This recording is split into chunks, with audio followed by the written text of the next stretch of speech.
Okay, let's check the ampere.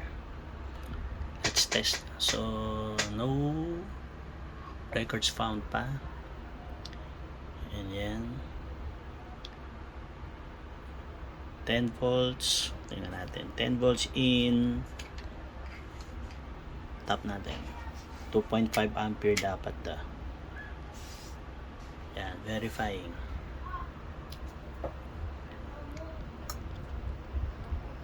So yun, nagkaroon na siya ng record. Touch in, we start in 2, 1, 8. The reading is 7.99, 1.95 ampere.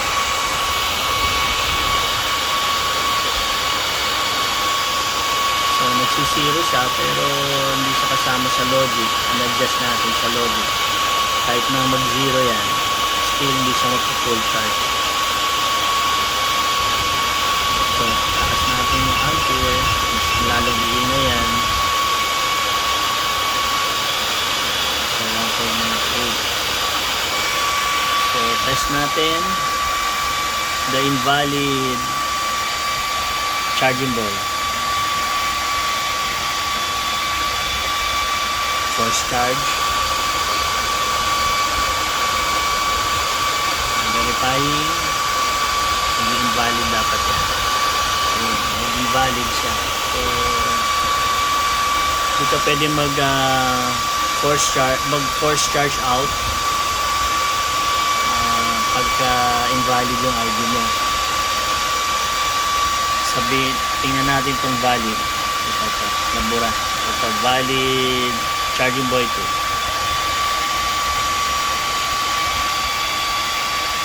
Force charge out. Verifying. So dapat doon mag-into yan. Mag-into na yung records yan. Reference. Ayun.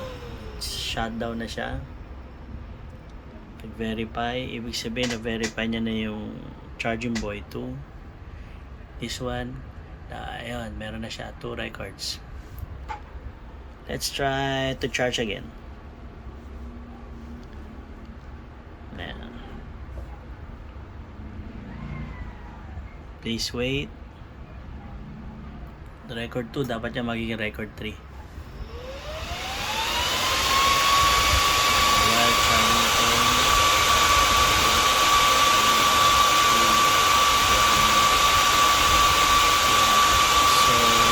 Nagkaroon na siya ng record 3, and the reading, so 2 ampere. Try natin ibaba yung ampere dito sa 2.02 at 8.4 volts. So pag binaba ko ito ng, ang setting natin is 1.3. Ano sa code natin? 1.3. Pag bumaba siya ng 1.3 volts, yung current, magkakata na sa meaningful charge na. Kaya natin baba.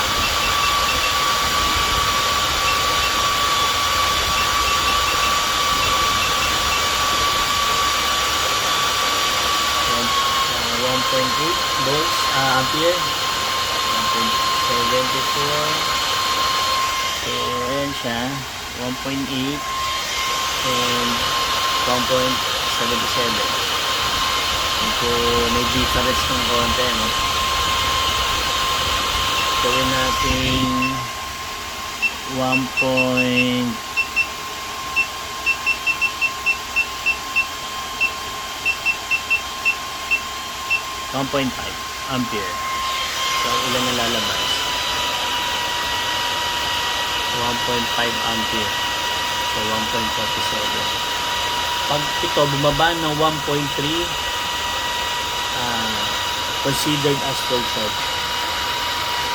Natin 1.3.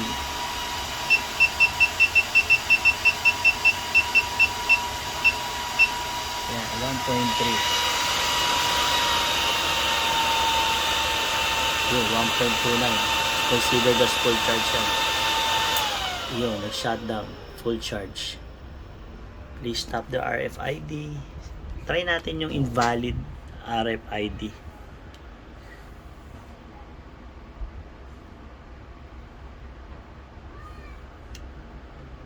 Ayan, please wait.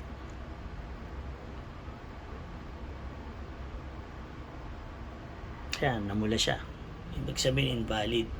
So, wala pa rin ka-partner din charge in natin. 3 pa rin siya.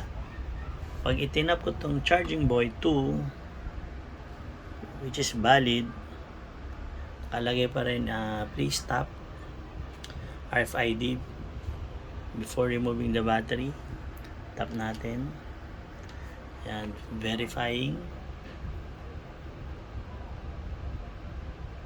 So, pag bumalik niya sa homepage, okay na yan. Then, dapat ito, yun, forward na siya. Automatic. Call na siya na API. So, that's it. Thank you.